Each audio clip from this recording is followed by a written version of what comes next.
The camera pans to a tense scene inside a dimly lit living room. A nervous voice whispers, "It's a gun."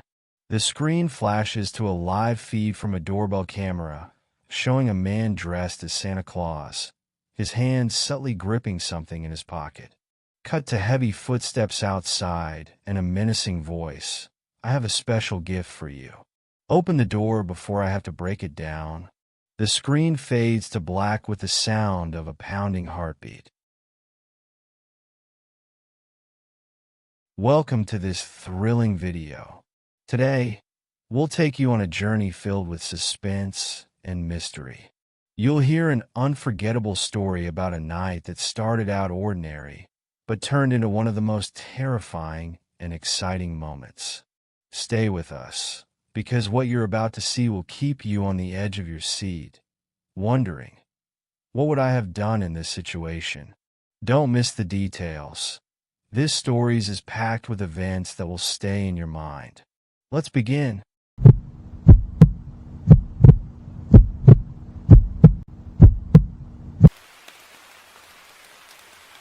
It was Christmas Eve 2018, and my brother and I decided to return home after a long absence. I, Isabella, was 31 years old, and my brother, Lucas, was 22. We lived in a distant city, about a 2-hour drive from our parents' small hometown. This year, we were able to organize our time as managers in our jobs to return to the family home and celebrate Christmas as we used to do as children. Christmas was special in our family, not only because it was Christmas, but also because it was our mother's, Juliet's, birthday. So, it was a double celebration, full of family warmth. We arrived home around 5 in the evening, and the atmosphere was filled with joy. We baked a birthday cake for our mother, and exchanged gifts and laughter in a warm family gathering that included me, Lucas, and our parents, Juliet and Mark. As the evening drew on, we decided to enjoy some Christmas movies to complete the festive atmosphere. My father, as usual, fell asleep quickly when he sat down in a comfortable place, and about half an hour after the movie started, he had fallen asleep on the couch. At that moment, I was busy with my phone, while my mother and Lucas were chatting quietly on the other couch. Suddenly, a loud knock on the door broke the silence. It was almost 9 o'clock in the evening, and we weren't expecting a visitor. The front door of our house had a small window designed in a way that didn't show what was inside the house, but allowed us to see the shadows outside.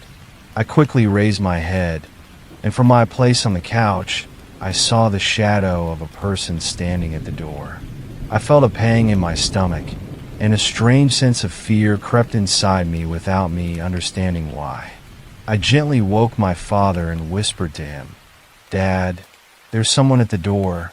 My father slowly got up, and in a semi-drowsy state, he opened the door without using the doorbell camera or asking who was there. The man looked to be in his mid-60s, with a worried face and nervous eyes. He said in a steady but troubled voice, "She's here. I need to see her." My father looked at him in surprise and asked, "Who do you mean? What are you looking for?" The man replied, "Sandra. Sandra lives here. She has my medicine, and I need my medicine." We all looked at each other in surprise. My father said firmly, "Sorry, there is no one with that name here. It seems you have the wrong address." But the man did not accept the answer. He kept repeating his request in a louder and more insistent voice, and he started trying to push the door with his hands to enter. Lucas and my mother quickly jumped to help my father close the door, while I watched the situation in fear. Things escalated quickly. The man started pushing the door so hard that we all took a step back. In a quick move, Lucas grabbed the man's hand that was holding the edge of the door and started hitting it with his fist repeatedly until he forced him back. We quickly closed the door and tightened the latch, but it did not end there. The man started banging on the door madly, as if he was trying to break it down, and kept shouting, "Sandra, I know you're here. Open the door. I ran to my bedroom and grabbed my phone to call the police, while my mother searched for anything we could use to defend ourselves. We had no weapons in the house, and all my mother could find was a large metal pin. Through the doorbell camera, we saw the man walking back and forth between our front door and his car, which was parked in the driveway. He was carrying a bag in his hand, something he didn't have when he first arrived. The police arrived about 15 minutes later, but it felt like hours. 2 cars pulled up behind his truck, and 2 officers began talking to him. The man went back through his story about Sandra and his medication. One of the officers came to our door to talk to my father, and we told him everything that had happened. After questioning the man, they discovered that Sandra was our new neighbor who had only moved in a month ago, and that the man was her ex-husband.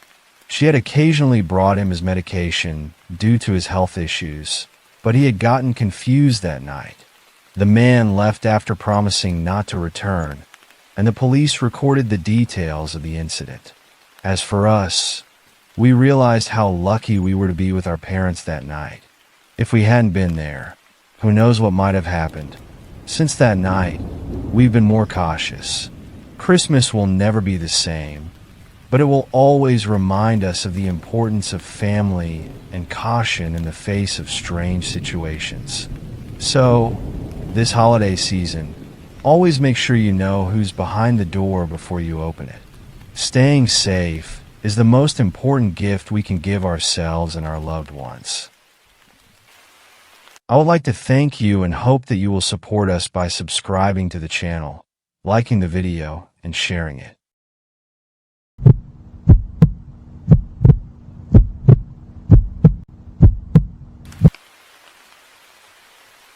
It was a cold, dark Christmas Eve in 2017 in a small town on the outskirts of France called Montreux.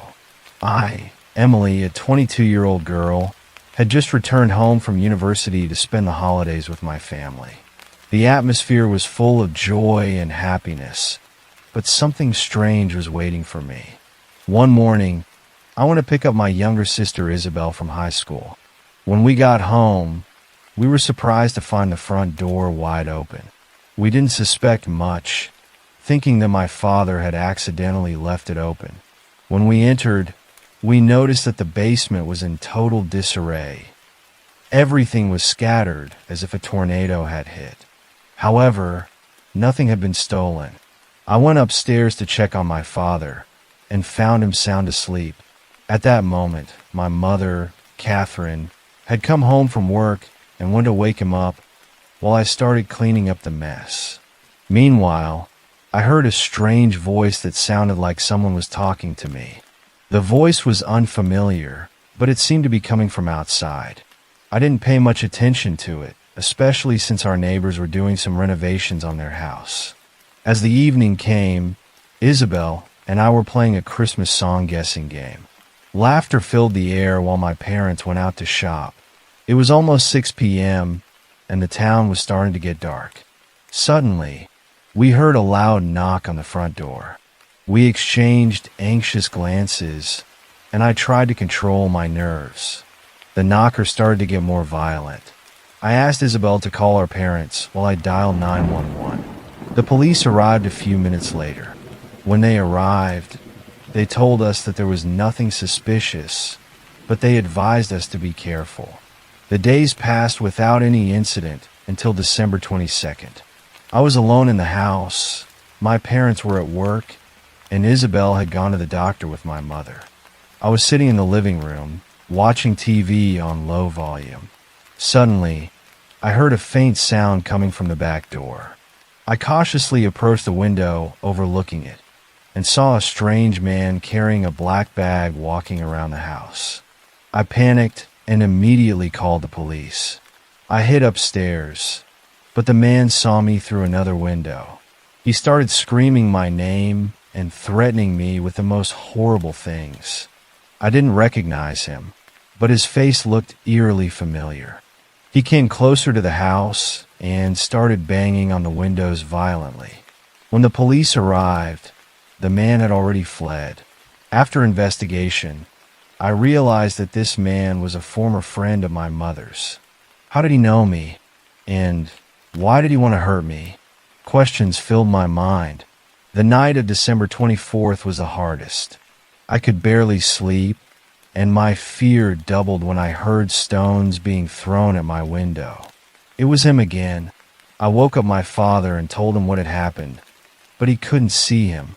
We thought he had disappeared, but in the middle of the night, a rock with a threatening message came through my window. The man broke into the house again, but this time my father, who had previously served in the army, managed to catch him until the police arrived. That holiday was the worst I had ever experienced in my life. I moved out of the house at the beginning of the new year, and I cut off my relationship with my mother for a long time. The thought of what happened still haunts me, especially the thought that my life was about to end at that moment. But I am grateful to be alive, and it makes me wonder, how can one trust someone so dangerous?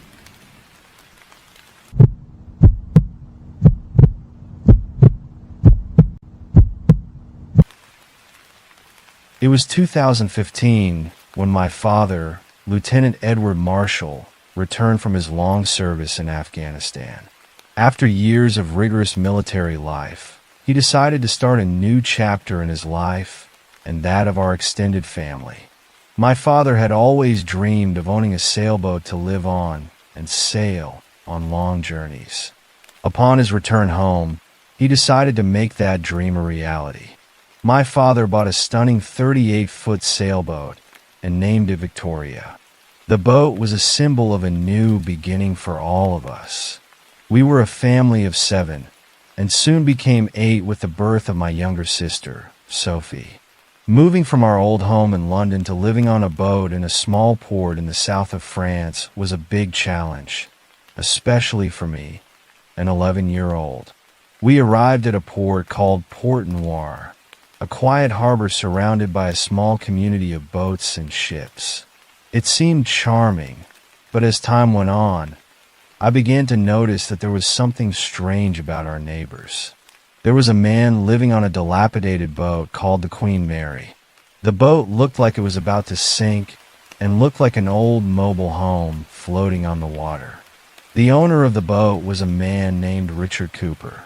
He was a suspicious-looking guy with a bald head and a noticeable rash around his mouth. From the first day we arrived, he showed a great interest in me and my siblings, but he avoided talking to my parents and seemed to hide from them. He always smiled at me in a strange way, and as a sociable child, I didn't see any harm in it at first. The first few months passed relatively quietly until that fateful day. I was on my way back from the public baths at the port when I saw Richard there. He was standing by the sinks, wrapped in a towel. He started talking to me casually, and then suddenly said, "You know, sometimes I dance naked in front of the mirror when I'm alone here. It's fun and no one cares."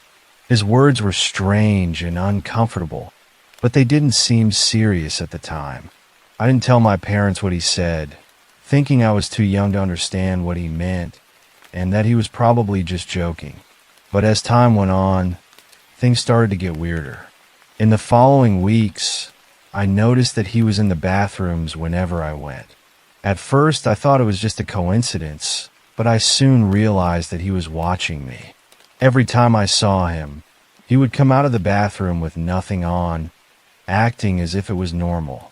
He would even leave the shower curtain open on purpose when he knew I was going to pass by. I finally got scared and told my father what was happening. My father advised me not to go to the bathrooms alone again, and told me to use the remote camp bathrooms a mile away from the port. But when I couldn't get there, I had to go to the public bathrooms where Richard was always there. On Christmas Eve, something happened that I will never forget. I went to the bathroom, and the place was completely empty. I was putting my toiletries in the closet when Richard emerged from one of the cubicles behind me. He was completely naked, and he was looking at me with a creepy smile. I froze, unable to move. He came closer to me, whispering reassuring words. "It's okay, mate. Nothing bad will happen. He put his hands on my shoulders, trying to pull my shirt off. I was crying silently, but suddenly the adrenaline pushed me to move. I pushed myself under his arms and ran as fast as I could. I hid among the rocks on the beach, crying and shaking with fear. After a long time, I gathered my courage and returned to the boat, not telling anyone what had happened that night. Richard Cooper disappeared shortly after that, leaving his dilapidated boat behind. I heard my father talking to the neighbors about him. There were rumors that he had been questioned by the police about suspicious activities, but there was no evidence to convict him. Today, years after that incident, Richard's ghost still haunts me. I joined the British Army when I was 19, determined to protect others from such evil characters. I still feel angry that he got away with it, but I am grateful that I was able to escape before anything bad happened.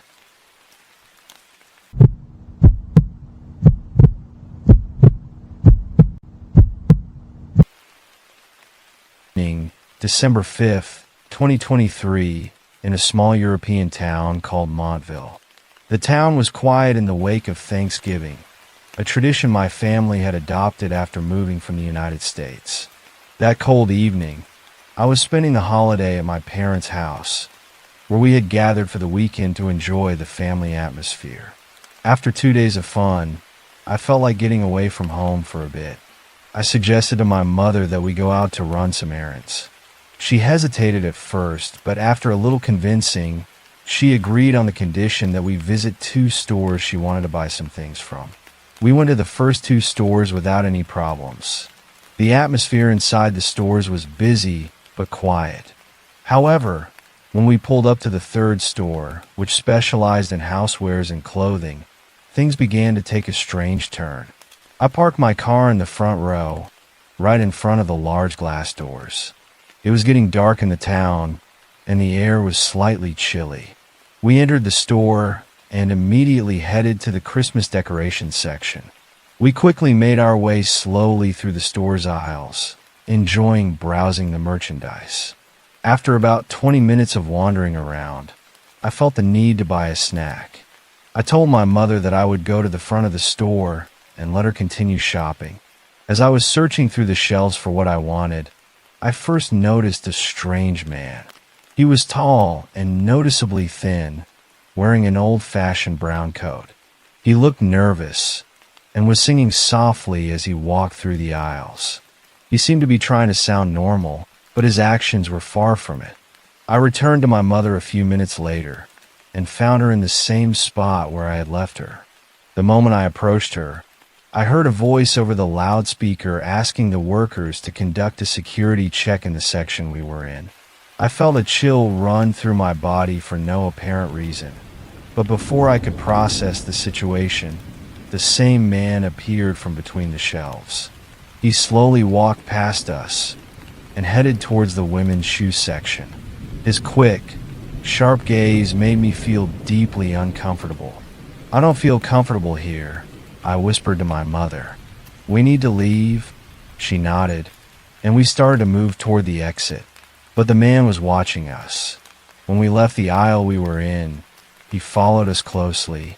My mother led me through the main aisle, where we came across a group of employees standing nearby, exchanging nervous glances. For a moment, I felt like they thought we were the ones causing the disturbance. We reached the checkout, but the anxiety didn't leave us. The man continued to approach, even choosing to stand in line next to us despite the other empty lines.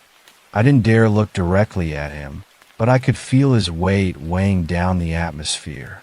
He paid for a beanie, but the money he pulled out was eye-catching, a large wad of bills. Once he left, we asked the employees to walk us to the car. One of them, a tall young man, agreed and surveyed the parking lot before letting us out. As we pointed to our car, we noticed a dark-colored sports car parked just 2 spaces away. The man was there, standing outside his car, talking to someone inside.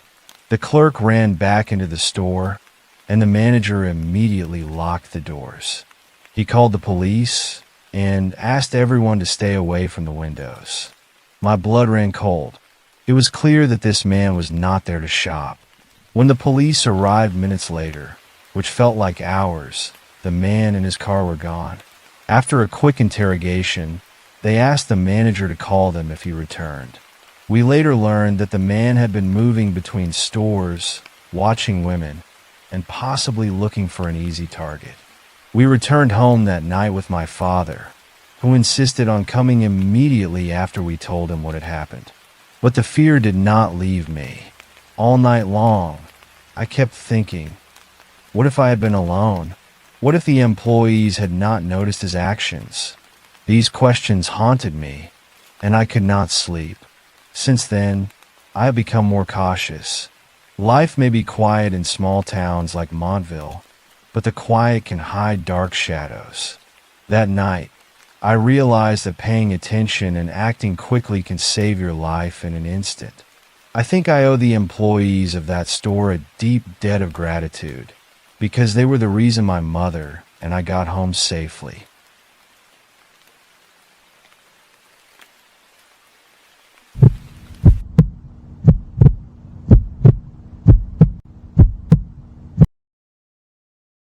It was a cold December night in 1997 in a small village called Alderholme on the edge of the English countryside.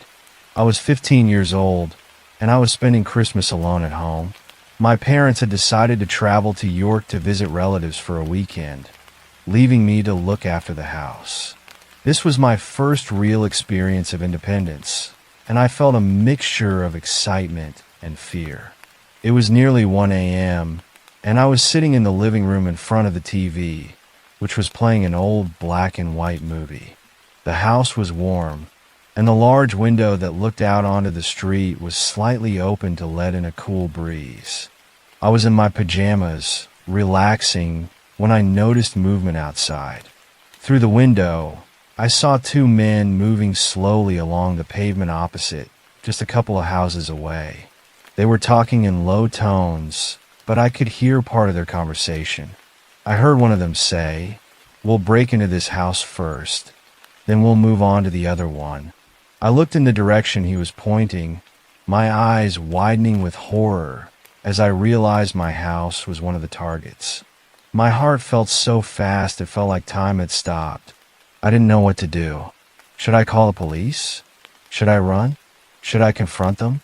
I quickly decided that running was the best option. I carefully closed the window and ran to my room. I put on my winter jacket and trainers, but I didn't have any trousers over my pajamas. I didn't have time to think about it. I just wanted to get out of the house. I quietly opened the back door and left the house into the back garden. My bike was parked there, so I took it and sped down the road. The cold air stung my legs, but that was the least of my worries. I was just concentrating on getting away from the house and getting to a safe place. After what seemed like hours, I arrived at the police station in the nearby town of Pridham, about 1.5 miles away. There was a police officer standing at the front door, looking relaxed and completely unaware of the panic I was in. I approached him, panting, and explained what had happened. He was calm and understanding and said, "Don't worry, we'll take care of it." He asked me to get into the patrol car and put my bike in the back. As we drove home, I felt a bit reassured, but my fear had not completely gone away. When we arrived, a terrifying surprise awaited us. The two men I had seen on the street had already arrived at my house and were about to enter.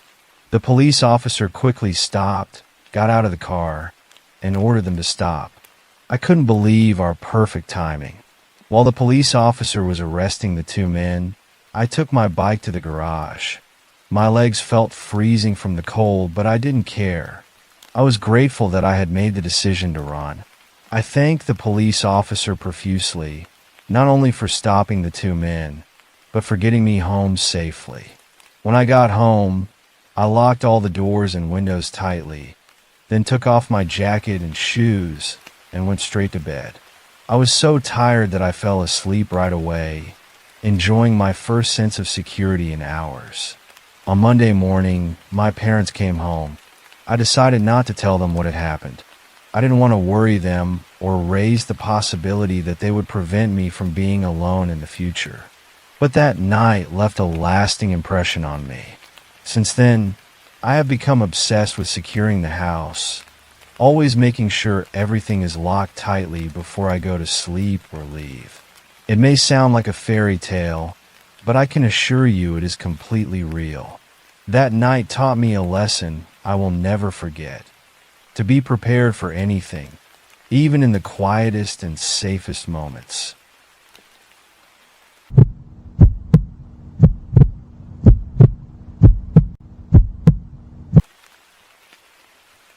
I was 19 years old, living with my roommate, Philip. We had just finished decorating the house for Christmas. The rooms were filled with colorful lights, and the big tree in the corner of the living room was decorated with bells and shiny balls. It was warm and cozy inside the house, despite the bitter cold outside. That evening, we decided to go to a large store called Carter's to buy some extra Christmas supplies, as they had great deals on decorations. The streets were covered in snow, and the atmosphere was filled with festive spirit. After finishing our shopping, we returned home with bags and threw them next to the tree. We agreed to postpone the shopping until the next morning and preferred to relax for the rest of the night. As the clock approached 10 o'clock, we were sitting in the living room watching an old movie. Suddenly, we heard heavy footsteps outside, followed by a knock on the front door. We looked at each other nervously, as we were not expecting visitors at such an hour. Who could it be at this time? Philip whispered nervously. I opened my doorbell camera app connected to my phone. At that moment, I felt my heart race. There was a man standing in front of the door, dressed as Santa Claus, but instead of being reassuring, there was something suspicious about his appearance. He looked like he was trying to hide something in his pants pocket.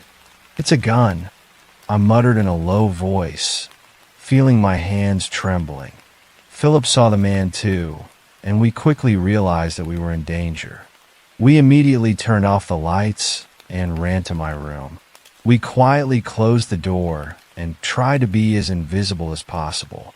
"We need to call the police," Philip said, trying to stay calm. At that moment, we heard the man's voice outside. "I have a special gift for you," he said in a deep, scary voice.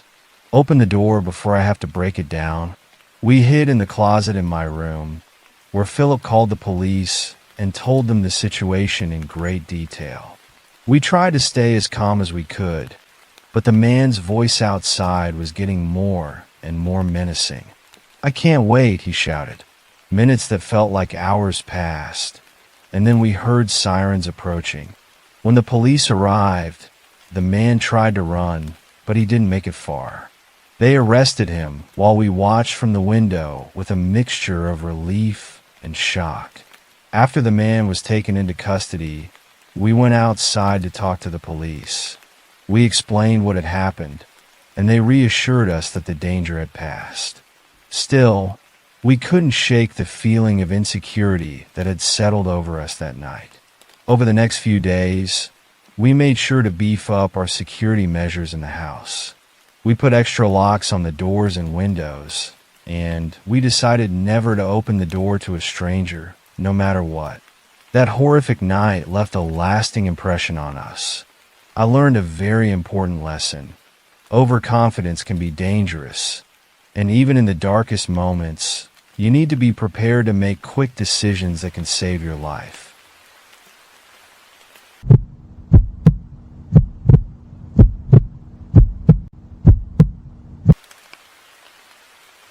I am a French woman named Ellen. I am 23 years old, and I live in Lyon. This story took place in the French countryside, specifically in the beautiful Auvergne region, last Christmas.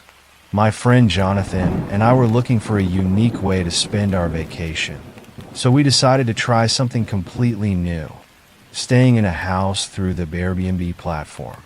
This was our first time using this service, and after what happened, We were sure that we would not repeat the experience again.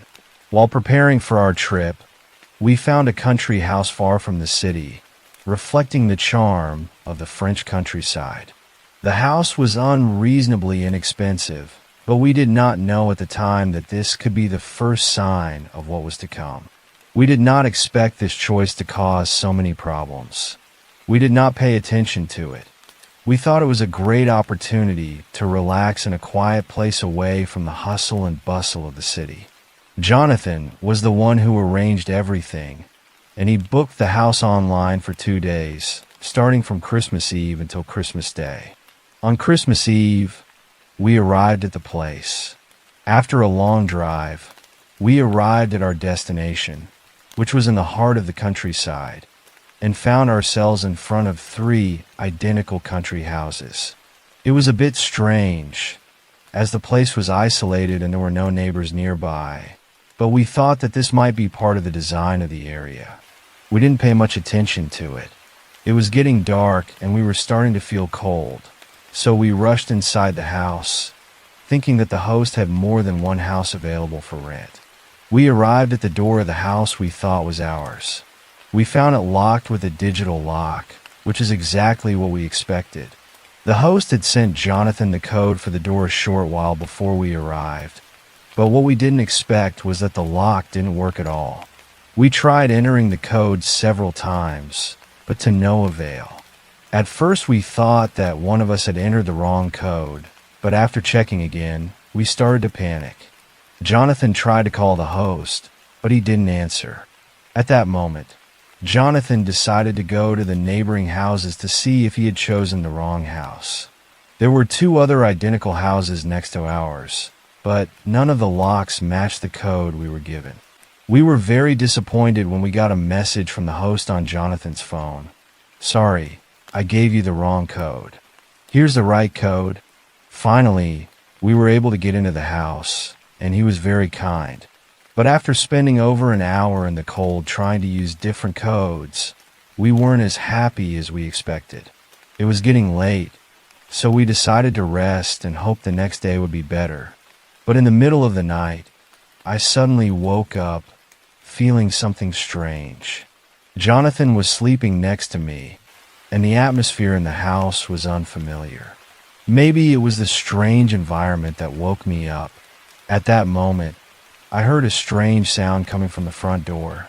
The sound was from the doorknob that was turning slowly, as if someone was trying to open it. At first, I froze in place. Then I tiptoed to wake Jonathan. I told him about the noise I heard at the door, and he was initially confused, but when he saw my fear, he became very worried. Jonathan quickly got up, went to the kitchen to get a knife for protection, then went to one of the front windows to look outside. But he didn't see anything. It was very quiet and there was no sign of anyone at the door. We went back to bed after a while of anxiety, but I was still uncomfortable, especially since I was sure I hadn't imagined what had happened. In the morning, we decided to enjoy a simple breakfast. We bought pancake mix and some fruit to make Christmas more special. When we went downstairs, the surprise was everything was gone. The food we had left on the table, and everything else, including the gifts we had bought for each other, had disappeared without a trace. There were no signs of a break-in. This was the worst Christmas of our lives. We contacted the host, who denied any involvement in the incident, and we reported the incident to Airbnb support. We got a refund, but since we had no proof that the host was behind the theft, the company took no responsibility.